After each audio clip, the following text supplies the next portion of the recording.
This is Drive Bangalore with Jane.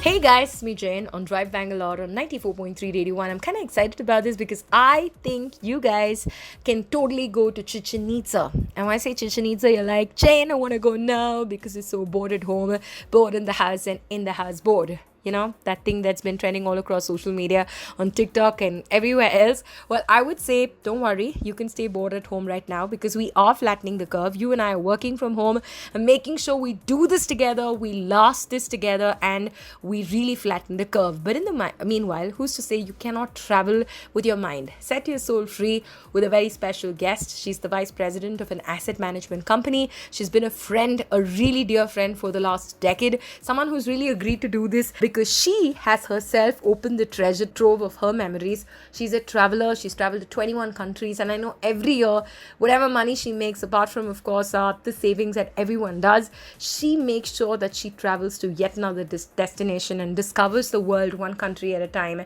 And even in India, she's always taking her parents or her friends or driving solo to amazing sites right here in India. Yeah. So Shrav, thanks so much for joining us. Here's the continuation of the audio tour. And this time around, I think you're taking us a little deeper into Chichen Itza. I just like the word Chichen Itza, the pyramids and that whole 365-day calendar that they first discovered. All of these facts, I think I've heard. I want to know so much more in detail. Take us on that audio tour.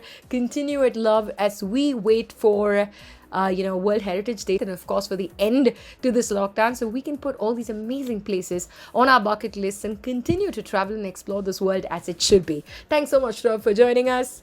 It is believed that this Maya city dates back to as early as 550 AD and was operated as the ceremonial center of the ancient civilization.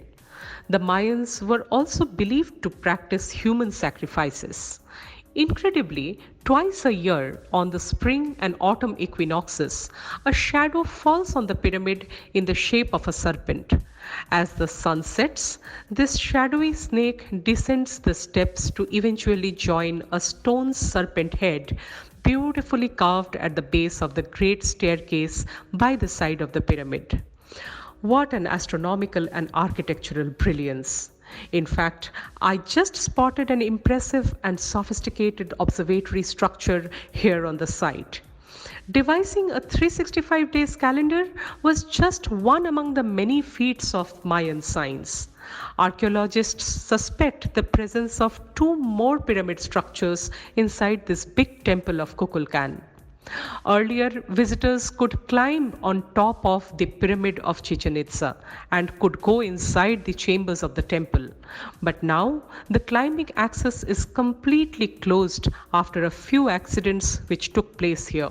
So, before heading back, I slowly took a walk around the steps of the temple while capturing numerous pictures in my camera. Well, in just a bit more madness and heart and hope and love, somebody special is going to share a positive story and walk away with a very cool router. Yeah, so that's something that's coming up in the next hour. In the meanwhile, you want to say anything to me, say hi and tell us how happy you're feeling today. Just go to your Instagram and slide into my DMs, okay? Jane_Jayakumar, that's JNE_GEYAKUMAR. Follow 94.3 Radio and India for all the amazing updates and keep it locked to me, Jane, okay? Stay home and stay strong.